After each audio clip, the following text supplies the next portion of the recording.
Octane wins it. One more man on the flank trying to keep the play going. Shots are there. There is gunfire rattling out all across Tuscan on boy. He's in. He wins it. There's only one man left. And it's done.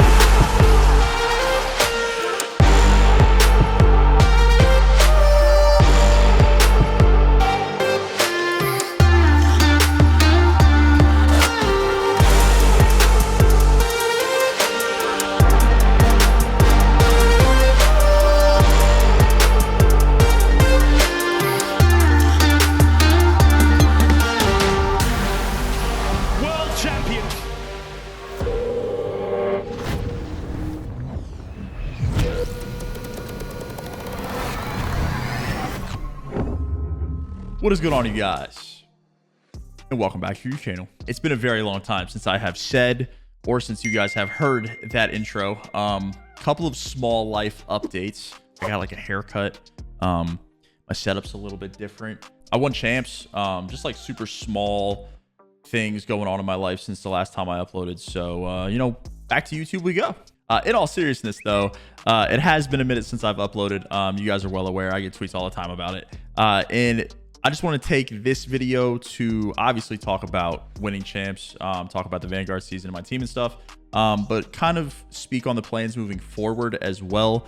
Just give you guys some insight because the YouTube side of my life has been very dry, and I know you guys have definitely missed the video. So we're going to dive into that today. I don't want to make it too long. I'm hoping I talk for 15, 20 minutes, and we'll just see where the video takes us. So without further ado, let's get started. So first and foremost, winning champs. You know, I set myself, not an excuse, but I gave myself a plan to kind of put content on the back burner once I joined the LA Thieves. You know, obviously when I was on Seattle, I was pumping out YouTube content, not as much streaming, but I was very active on YouTube for about a year and a half.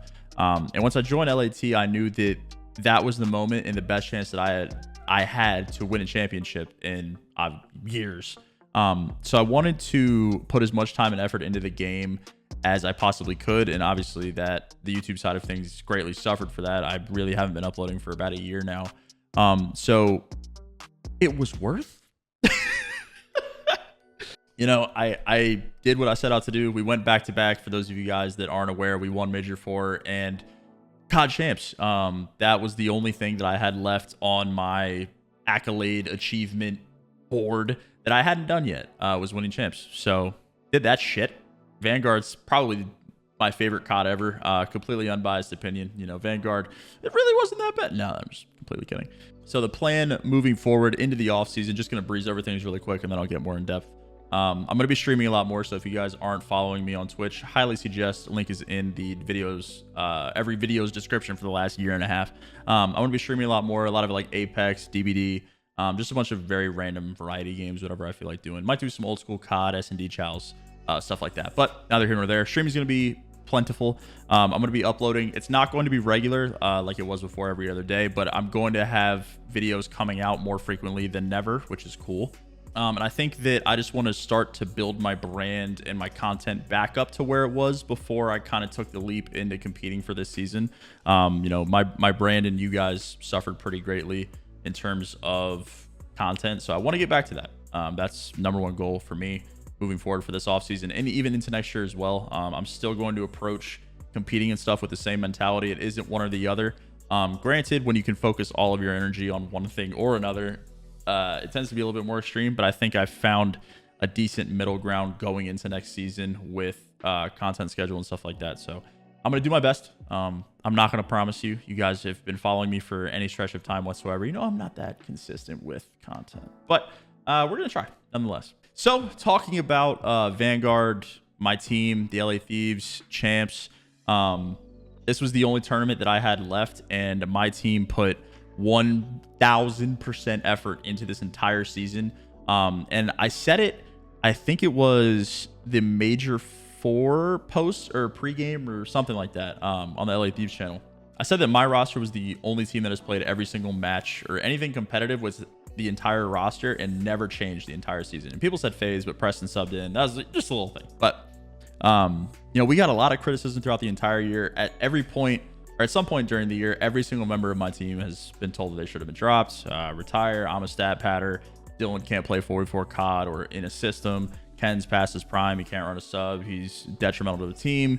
I think Zach's been pretty good. I really wasn't saying much about Zach. But all three of us, and Zach sometimes, had our moments during the season where fans were just up in arms, drop this player. And I think the faith that my teammates had in each other and ourselves, as well as Cap and Shane, to keep the roster the same because we knew what we could do, it really just showed glimpses of like resilience. And I'm just like very proud of our entire roster. I know you guys don't get to see the inner workings of the team, so you have to take the results at face value. I understand that. And when we were struggling as much as we were, it's very easy to jump the gun and say that we need changes, especially because Cap had a quick trigger finger last year.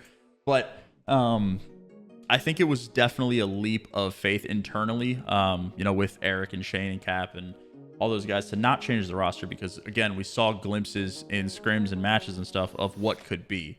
And we didn't want to mess up the opportunity to see what could be. And what was is back to fucking back, son. So we put 1,000,000% effort into the entire season. Even when we were horrible, I think that we just wanted to be successful strictly to prove everyone wrong and to prove that, we belong here. We're not dog shit. Well, we were, but we're no longer dog shit. So I think the last like 2 to 3 months, I don't care. There's not a single team in the league that outworked us. We showed up every day and got better and did everything that we needed to do in order to not only win one tournament, but the biggest one of all at the end of the season.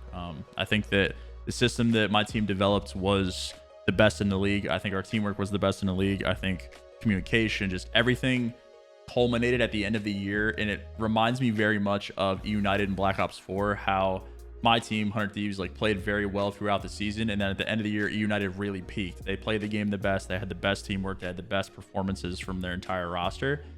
And I think that feeling is very akin to what this season was with the LA Thieves. We just clicked at the right time and rode momentum straight through everybody. We just, again, understood the game a lot better. Our teamwork was phenomenal, and our system was bar none. So I'm very proud of my team. Like I said, this is the only accomplishment that I didn't have, and now I do, and I feel very whole inside. I don't think the feeling has really set in either. I was very emotional on stage, and I was a little tear. I even when I'm recording this 2 days later, I don't think that the feeling has fully set in yet. Obviously we've been celebrating, doing our media and stuff like that, but it's very I don't know how to pinpoint it. It's a very strange feeling. I never want to lose it because winning champs is lit. But when you've been chasing it for as long as I have, it's a surreal feeling. I've been competing for 7 years. And the ring was the only thing. Octane's an incredible player, and it was always the but, he doesn't have a ring.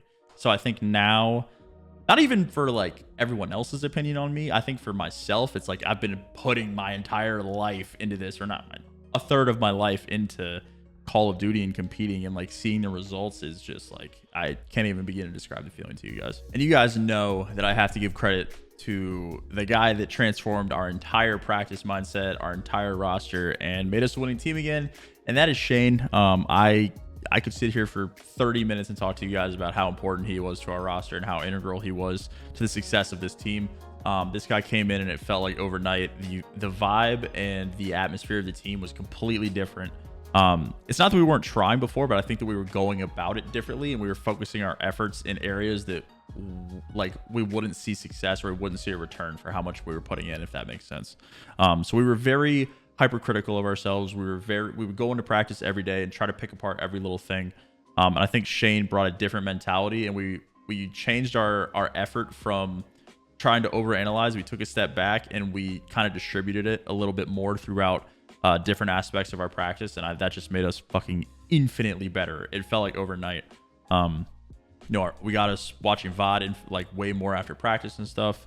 And he would bring in things that we really didn't think about. A lot more number stuff. He's much more micro than Cap was beforehand, with actual COD stuff. Granted, the macro things with practice and stuff he helped with right away, but actual COD, I think Shane did a phenomenal job with very small things, break tendencies, what we were good at, bad at, how many nade kills we get per map, very small things like that make you a championship team. And of course, she's fucking hilarious. So shout out to Shane. I don't know if he's gonna watch this or not. You guys can link it to him if you want, but that guy, go tweet him that he's the goach. I don't know, because Cap needed a bash bro this season. We were all struggling. And I think Shane was just the puzzle piece that we all needed to become a winning roster. So shout out to you, buddy. Holy shit, we need to do. So now to talk about the actual tournament, if you guys give a shit. Going into our Boston match, we just did as much prep as we possibly could. We had no information on them from scrims, so we didn't really like ask any teams how they were looking, like what maps were good and bad. We obviously didn't scrim them, so we had no results to go off of there. All we had was the majors and like that kind of map information to go off of. So we went in the series relatively blind. It started out pretty rusty, which I think was a trend for my team. I think our first series was always pretty tough, or first map of a series even can be pretty tough. We lost first map, I think multiple times this event. But our bounce back in map 2 was, I think, honestly what won us major 2 or major 4 and champs, as well as our control, which we'll get to. But I think our map 2 bounce back is like, it's so easy to ride momentum from our first map win into an S&D. But I think that like the fact that we could lose first map and still confidently tie the series at 1-1 and then inevitably go up 2-1 because our control was untouchable. I think that was just always the backbone for every series that we played. So Boston series took us game 5 round 11, the closest series we had all weekend, obviously. And if we lose that, then you know what the fuck happens. But clutch up a game 5 round 11. My teammates are absolutely disgusting. I think kind of like 15 last map or something insane. But hats off to those guys. I think Boston was an extremely underrated team. I think Reese and Nero were an incredible sub duo. I think Zinni is a great AR player. He had his highs and lows throughout the season, obviously, but I think it was more highs than lows. And then Teej, who was just doing Teej shit, running around, killing people. So I think Boston was a pretty underrated team throughout the season. I hope they don't make changes. I don't know what's going to happen there, obviously. But moving into the second series, Optic, to wholeheartedly honest here, I thought we were going to get jujued out of the tournament. So if you guys aren't aware, we put out a video on the LA Thieves channel. I think it was Plead the Fifth was the title of it. And Zach called Optic overrated, and then Ken doubled down on Optic being overrated on Dylan's podcast after we won Major 4. So there was a lot of bad juju going into this series, and we just 3-0'd him in about 4 minutes. So I guess juju's not real, which I don't know if I believe that one yet, but yeah, 3-0'd him in about 4 minutes. The series was relatively easy. I think we just wanted it more. Granted, obviously, I'm not saying the Optic guys didn't, but I think that the mentality that my team approached every series, I just don't think there was anyone that could beat us. And when you play against Optic, you always go just a little bit harder. Like I said, it was a pretty relatively easy series. And then moving into Faze in winners finals, we had beaten them the previous 2 times we played them. So I think that like once you start to beat a team in succession, it may not be at the front of your mind, but I think it's definitely at the back of your mind when you lose to the same team over and over again. It starts to creep in just a little bit. And I think that when we played Faze, we just play with such confidence that I don't think a lot of other teams play against them, that it kind of catches them off guard. And again, I think the system that we play with and our teamwork and stuff, it just makes it very hard for that team specifically to play against us. So I think we won winners finals 3-1. That was the series where we lost first map Tuscan Hardpoint, bounced right back with, I think it was 6-2 on Berlin. And then just rode that all the way through. It was like 3-0 Berlin control and then 100-point club Berlin Hardpoint. So just rode the momentum entirely through the series, or the tournament, sorry. Shitting on everybody, for lack of a better term. And then we got to grand finals, played Faze again. I thought we were going to play Seattle. Faze beat us, we beat Faze. And then Seattle beat Optic. And I thought that Seattle was also going to beat Faze. I think Pred is like top 3 subs in this game. He's legitimately insane MVP candidate.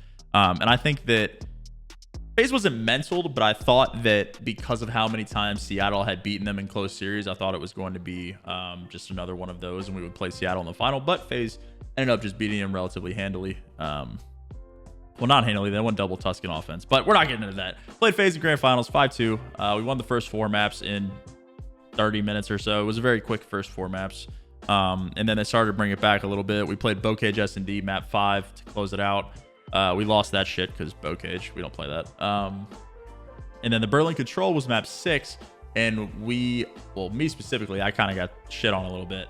But we were doing a lot of stuff that I think we just got thrown into the Vanguard mix a little bit. We weren't familiar with where Faze was kind of putting us in that. So hats off to those guys that played a phenomenal Berlin Control. But then Tuscan last map, as I'm sure a lot of you guys had saw, they went up 5-3. Dylan had a crazy 1v2 to keep us in the game. 5-4. We just kind of out-traded them, and then 5-5. First blood. Nah. 5-5, we just, went B and planted and won the map. So that was the whole tournament. Vanguard's lit. I can definitely just attribute the amount of work that we put in throughout the last 2 months to get our map pool to where it is. There's not, like, I was telling Cap after we won it, there was not 5 maps that he could come back with from vetoes where I would be like, I don't know. Like, unless Bocage magically appeared in the vetoes, there was not 5 maps that he could have came back with against anyone. It didn't matter who, that I would have been nervous about. So I think, like, once we hit that, there wasn't, like, no team stood a chance. Once you hit that level of confidence on any best of 5 possible, no one's going to beat you. And to answer everyone's question, because I know people are probably going to wonder, we don't play Bocage because the map is brain dead, run around, hit timings. Like, there's no skill involved in spawning in on Bocage every single time, unless you're Pred, because that guy's crazy. Confidently playing Bocage in matches, I don't know how teams did it all season. My team was not one of them. I will, like I said, we'll play you on Gav, Berlin, and Tuscan, some relatively disciplined COD. But Bocage, fuck that map. I hope this video could give you guys a little bit of a look into our champs win. Like I said, I am going to be uploading a little bit more moving into the off season. I was asking chat today. I was streaming some Apex. I was asking chat if they remembered. I'm sure you guys obviously remember the Cold War off season right before it started. I was talking a lot about roster rumors. I was talking about champs. Just a lot of like discussion videos, and they did those are the best videos I've ever uploaded in terms of reception. They all have 100,000 views plus. So I think I'm going to get back to that a little bit. I think as the offseason starts to unfold, my team's not making any changes for the first time since like fucking IW. So I think I'm going to enjoy doing some little roster mania stuff that I hope you guys will enjoy as well. So when the time arises, I'll start to upload those. But until then, probably just some random variety here and there. Maybe, we'll see where the road takes us. Thank you guys for watching, though. Appreciate it. Have a fantastic rest of your day.